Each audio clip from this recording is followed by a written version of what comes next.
ಸ್ನೇಹಿತರೆ,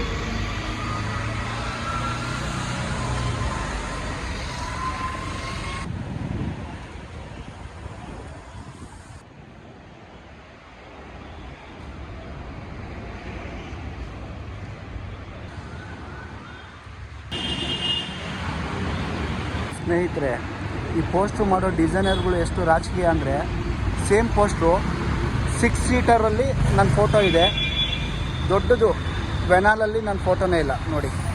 ಇದು ವೆನಾಲ್ ದೊಡ್ಡದು, ಥಿಯೇಟ್ರ್ ಮುಂದ್ಗಡೆ ಹಾಕೋದು. ಇಲ್ಲಿ ನನ್ನ ಫೋಟೋನೇ ಹಾಕಿಲ್ಲ ಅಂದರೆ ನೋಡಿ, ಪೋಸ್ಟ್ ಡಿಸೈನ್ ಮಾಡೋರು ಎಷ್ಟು ಹೊಲ್ಸು ರಾಜಕೀಯ ಮಾಡ್ತಾರೆ ಅಂದರೆ, ರಾಜಕೀಯದವ್ರಿಗಿಂತನೂ ದೊಡ್ಡ ಒಂಥರ ವರ್ಸ್ಟ್ ರಾಜಕೀಯ ಅಂತಲೇ ಹೇಳ್ಬೋದು ನಮ್ಮ ಸಿನಿಮಾ ಡಿಸೈನರ್ಗಳು ಮಾಡೋ ಅಂಥ ಕೆಲಸ. ನೋಡಿ ಕಾಣಿಸ್ತಾ ಇದೆಯಾ? ಸೇಮ್ ಪೋಸ್ಟ್ರೆ, ಇದು ವೆನಾಲು. ಸೇಮ್ ಇವಾಗ 6 ಸೀಟರ್ ತೋರಿಸ್ತೀನಿ ನೋಡಿ. 6 ಸೀಟ್ದು ಇಲ್ಲಿ ನೋಡಿ, ಇಲ್ಲಿ ನನ್ನ ಪೋಸ್ಟ್ರು ಇದೆ. ಸೇಮ್ ವೆನಾಲ್ ನೋಡಿದ್ರು, ವೆನಾಲ್ದು ಇದು 6 ಸೀಟರ್. ಇದು ಅಂದರೆ ಎಷ್ಟು ರಾಜಕೀಯ ಇದೆ ಅಂದರೆ, ಒಬ್ಬರನ್ನ ಯಾರಾದರೂ ಬೆಳೆಸಬೇಕು ಅಂದರೆ ಎಷ್ಟು ತುಳಿಯೋಕ್ಕೆ ಪ್ರಯತ್ನ ಮಾಡ್ತಾರೆ ಅಂದರೆ ನೋಡಿ, ಇದೇ ಸಾಕ್ಷಿ. ಆ್ಯಕ್ಚುಲಿ ಈ ಫೋಟೋ ಕೂಡ ನಂದು ಆಗ್ತಾ ಇರಲಿಲ್ಲ.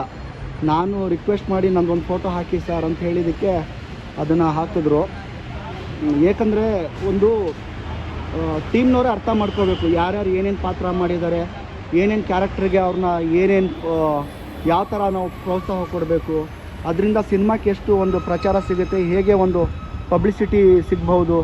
ಆ ಆರ್ಟಿಸ್ಟ್ಗಳು ಕೆಲವರು ಮೇನ್ ಕ್ಯಾರೆಕ್ಟರ್ ಮಾಡಿದವ್ರಿಗೆ ಪೋಸ್ಟ್ಗಳಲ್ಲಿ ಫೋಟೋ ಹಾಕಿ ಒಂಥರ ಪ್ರಚಾರ ಕೊಟ್ಟರೆ ತಾನೆ ಅವರು ಸಿನಿಮಾಗಳಿಗೆಲ್ಲ ಪ್ರಮೋಷನ್ ಮಾಡ್ತಾರೆ. ಕೆಲವರು ಸಣ್ಣ ಪುಟ್ಟ ಕ್ಯಾರೆಕ್ಟರ್ ಅವ್ರಿಗೆಲ್ಲ ಹೈಲೈಟ್ ಆಗಿ ಮಾಡ್ತಾರೆ. ಅದರಲ್ಲಿ ತುಂಬ ಒಂದು ಏನು ಹೇಳ್ತೀವಿ, ಎಫೆಕ್ಟಿವ್ ಆಗಿ ಕೆಲಸ ಮಾಡೋರನ್ನ ಸೈಡಲ್ಲಿ ಇಟ್ಬಿಡ್ತಾರೆ. ಅದು ತುಂಬ ಒಂದೊಂದ್ಸರಿ ನನಗೆ ಬೇಜಾರು ಅನಿಸುತ್ತೆ. ಯಾಕಂದರೆ ಇದು ಏನೋ ನಮ್ಮ ಇಂಡಸ್ಟ್ರಿಯವ್ರ ಬಗ್ಗೆ ನಾವೇ ಏನು ಹೇಳೋಕ್ಕೆ ಹೋಗಬಾರ್ದು. ಮುಂದಿನ ದಿನಗಳಲ್ಲಿ ನನಗಾಗೋ ಥರ ಪ್ರಾಬ್ಲಮ್ಮು ಬೇರೆಯವ್ರಿಗೆ ಆಗಬಾರ್ದು ಅನ್ನೋದು ನನ್ನ ಉದ್ದೇಶ. ಅವಕಾಶ ಕೊಟ್ಟಿದ್ದಾರೆ, ನನಗೆ ಖುಷಿ ಇದೆ. ಬಟ್ ಒಂದು ಪ್ರಮೋಷನು ಮಾಡಿದ್ರೆ ಹೊರಗಡೆ ಜನಕ್ಕೆ ನಾವು ಏನು ಮಾಡ್ತಾಯಿದ್ದೀವಿ ಅನ್ನೋದು, ಮಾಡಿದ್ದೀವಿ ಅನ್ನೋದು 4 ಜನಕ್ಕೆ ತಲುಪ್ತೆ. ಅದರಿಂದ 4 ಜನ ಇನ್ನೂ ನೋಡಿ ಬೇರೆ ಥರ ಏನಾದರೂ ಒಂದು ಇಷ್ಟಪಡ್ತಾರಲ್ವ. ಏನೋ ನನಗೆ ಗೊತ್ತಿಲ್ಲ, ಬೆಳಗ್ಗೆ ಅಂದರೆ ಒಂದು ಮನ್ಸಿಗೆ ಬಂತು ಹೇಳಿದೆ. ಸೇಮ್ ಪೋಸ್ಟ್ರು ಇಲ್ಲಿದೆ, ಅದೇ ವೆನಾಲಲ್ಲಿ ನನ್ನ ಫೋಟೋ ಇಲ್ಲ. ಅಂದರೆ ಯಾಕೆ ಈ ಥರ ರಾಜಕೀಯದ ಒಂದು ಡಿಸೈನ್ ಮಾಡ್ತಾರೋ, ಏನು ಉದ್ದೇಶನೋ ಅನ್ನೋದು ನಂಗೆ ಅರ್ಥ ಆಗಿಲ್ಲ. ಖುಷಿ ಅಂದರೆ ಇದು ಹೊರಗಡೆ ಹಾಕಿದ್ದು ನೋಡಿ ಖುಷಿಪಟ್ಟೆ. ಸೇಮ್ ಪೋಸ್ಟ್ರು ವೆನಾಲಲ್ಲಿ, ಸೇಮ್ ಪೋಸ್ಟ್ ಡಿಸೈನಲ್ಲೇ ವೆನಾಲ್ ಮಾಡಿದ್ದಾರೆ. ಅದ್ರ ವೆನಾಲ್ ನನ್ನ ಫೋಟೋನೇ ಇಲ್ಲ, ನನ್ನ ರಿಮೂವ್ ಮಾಡಿ ಹಾಕಿದ್ದಾರೆ. ಓಕೆ ಸ್ನೇಹಿತರೆ, ನಮ್ಮ ಈ ಚಿತ್ರಕ್ಕೆ ಸಪೋರ್ಟ್ ಮಾಡಿ. ನಮ್ಮ ಇಂಡಸ್ಟ್ರಿಯಲ್ಲಿ ನಮ್ಮ ಪ್ರಾಬ್ಲಮ್ಸ್ ಇದ್ದೇ ಇರುತ್ತೆ. ದಯವಿಟ್ಟು ತಾವೆಲ್ಲರೂ ಸಪೋರ್ಟ್ ಮಾಡಿ ಪ್ರೋತ್ಸಾಹ ಕೊಡಿ. ಕರ್ನಾಟಕದ ಜನತೆಗಳು ಇವೆಲ್ಲ ಸಿನಿಮಾ ನೋಡಿ ಪ್ರೋತ್ಸಾಹ ಕೊಟ್ಟರೆ ಇದೇ ಸಿನಿಮಾದ ನಿರ್ಮಾಪಕರು ಮತ್ತು ಇನ್ನೊಂದು ಸಿನಿಮಾ ಮಾಡಲಿಕ್ಕೆ ಅವ್ರಿಗೆ ಒಂದು ಅವಕಾಶ ಸಿಗುತ್ತೆ. ಇಷ್ಟೇ ನಾನು ಕೇಳ್ಕೊಳೋದು. Thank you.